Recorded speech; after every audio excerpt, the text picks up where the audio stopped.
こんにちは。ようこそ私の家へ。どうぞ。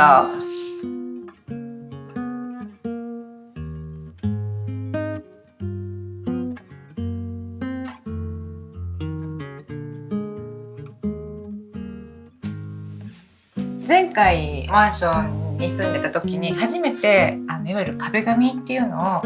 全部張り替えてみたんですね。とてもすごくその部屋の雰囲気が変わって楽しく生活ができたんで、今の新しい家に引っ越す際にもうちょっとブラッシュアップして自分の中でなんで今回は結構派手に遊んでみようと思って決めた壁紙です。全室リビングがまた全然違う世界観なんですね。いろんな世界に行き来できるような家の中でやはりここの廊下の方がすごくそういう意味でエレガントだったんで、もうちょっと尖った世界観にしたいなと思って、モダンな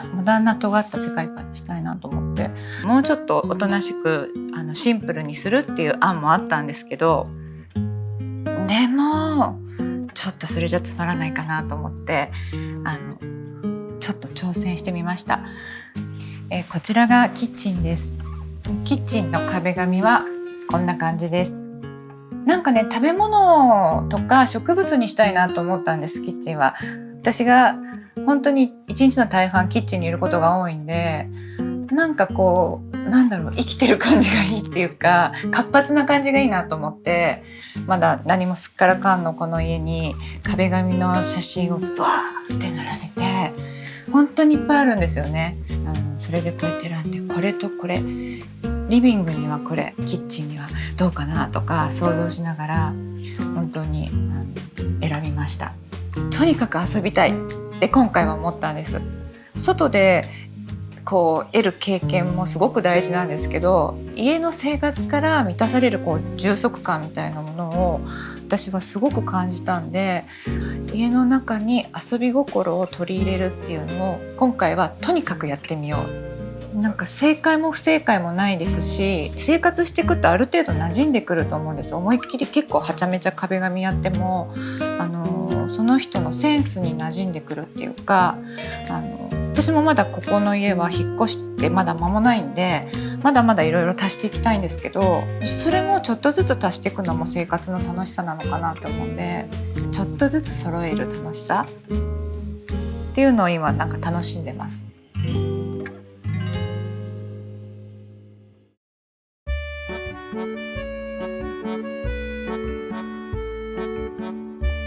ここのソファーが私の家の中でいくつかあるお気に入りの場所の一つです。私もここにいると本当に時間が3時間とか4時間とかあっという間に経ってしまうんですけど、まず座ったらテレビをつけていろいろやりながら見るのが好きなんですね。携帯で仕事の開始とかをしたりとかチェックしたりとかインスタを投稿したりとかしながらこうやって見るのは、でもそうすると大好きなドラマは見逃しちゃうんですよ。また巻き戻してまた巻き戻してなんで、なんとなく流し見できるようなものをつけておいて、でこうやって携帯やって落ち着いたら本を読んで、ちょっとしたら今度はと思って、そうだこれメモっとこうと思って頭の中でポンって出てきたものをここでこうやってメモって、調べ物がある、調べ物しようって言ってると3時間4時間あっという間に経って、この時間が大好きなんです。家族それぞれの定位置があって、私はここは行かないんです。ここお兄ちゃんで、お兄ちゃんここに座ったり寝たりして、もうよく寝てますけど、妹はここなんです。ここで妹はだいたい私が外から夕方帰ってくるともうここで YouTube 見て、いつもはもう本当にあぐらかいてこうやってやりながら、ここに食べ物もちょっと置いて、でまた見逃しちゃったって言って戻して、台本読む時とかは車の中とかが多い、もう逃げれない場所でやる。ここだといろいろできちゃうじゃん。ここはポカーンとしてなんかアイデアないかなって思う場所かも。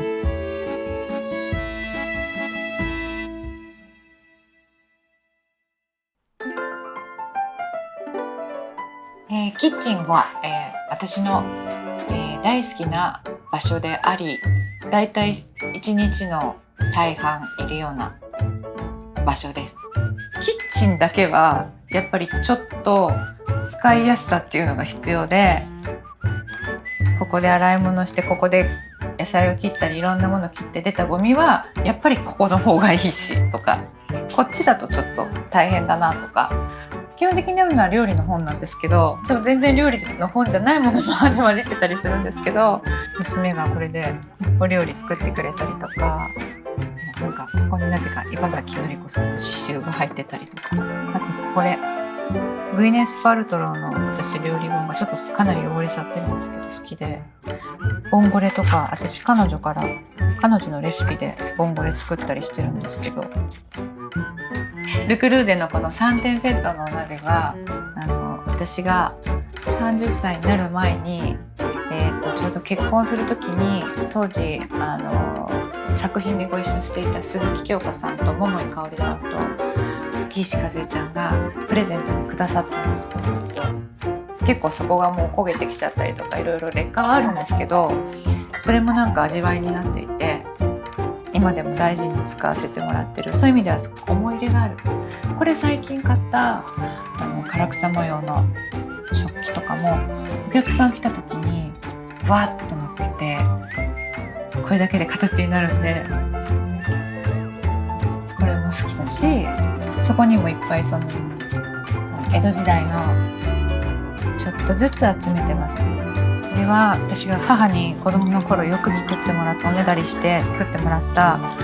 ケーキっていうんだろうな、本当に簡単なんですよ。牛乳と生クリームと、でこれはブルーベリーと赤ワインで煮込んだだけなんです。ブルーベリージャムね、赤ワインで煮込んだだけなんだけど、なんかこういう食器でやるとさ、なんてことなくても可愛くなるから、もちろん食べるもの、食事を作る場所なんですけど、例えば夕飯を作りながら一日その日一日あったことを整理したりとか、あとちょっとこう考えなきゃいけない仕事の内容とかを、いろんなことが頭の中で整理がつく場所です。なんでしょうね、何にもないところで今日あったことをぐるぐる考えるよりも、ある一定の作業を、料理という作業をしなきゃいけないところで考えてる方が軽く考えられる、重く考えられないで、それぐらいのスペースで考えた方がいい物事っていうのも私あると思ってて、料理をしていると料理に没頭できる。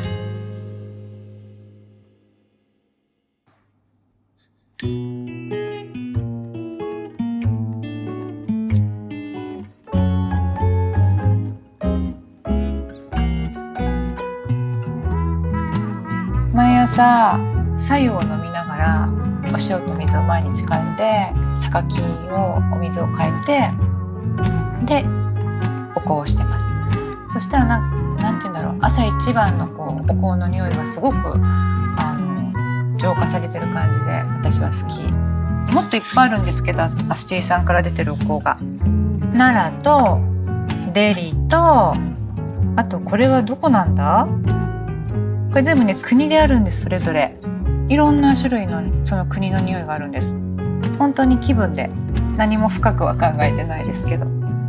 目で見るものと鼻で感じるものっていうのはすごく私にとって充足感を感じるものです。私は20代の時にいっぱい買った写真集が多くて、ピーター・リンドバーグとか、あとヨーガン・テイラーとか、あとそうだ、こっちにちょっと待ってください。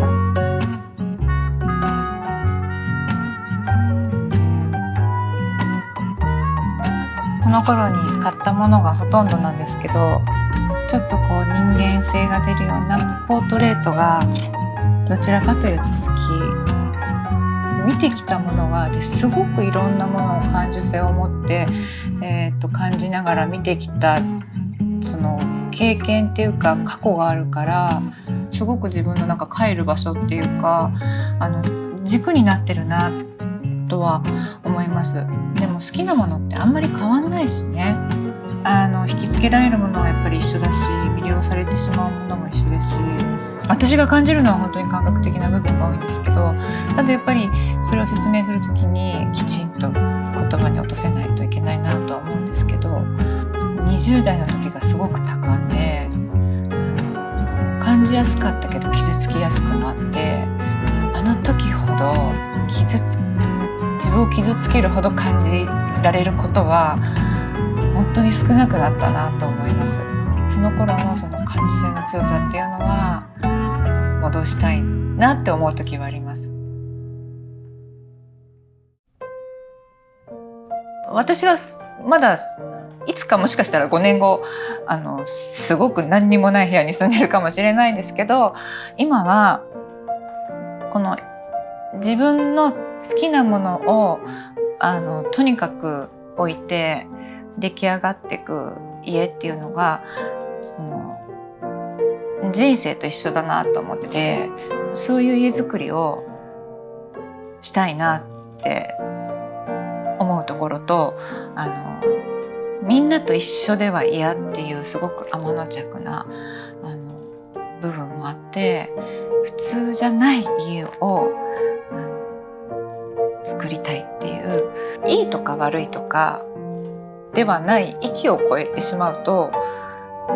あんまり人って突っ込めないっていうか、私なりのその感覚とセンスで家がまとまればいいなって思ってます。おそらく私自分の母がすごくおしゃれだったかどうかっていうのは分かんないですけど、結構カラーミックスをファッションでしてたんです。そんな高価な服も着てないですし、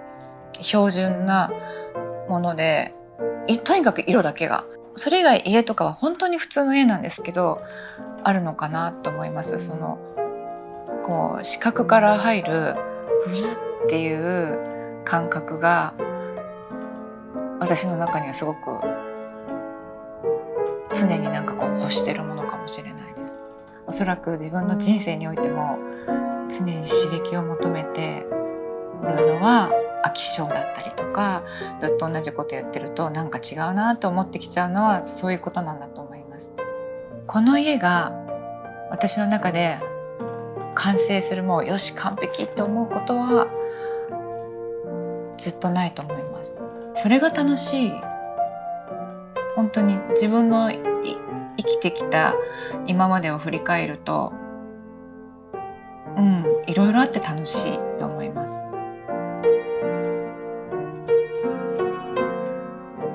これが私の5フェイバリットです。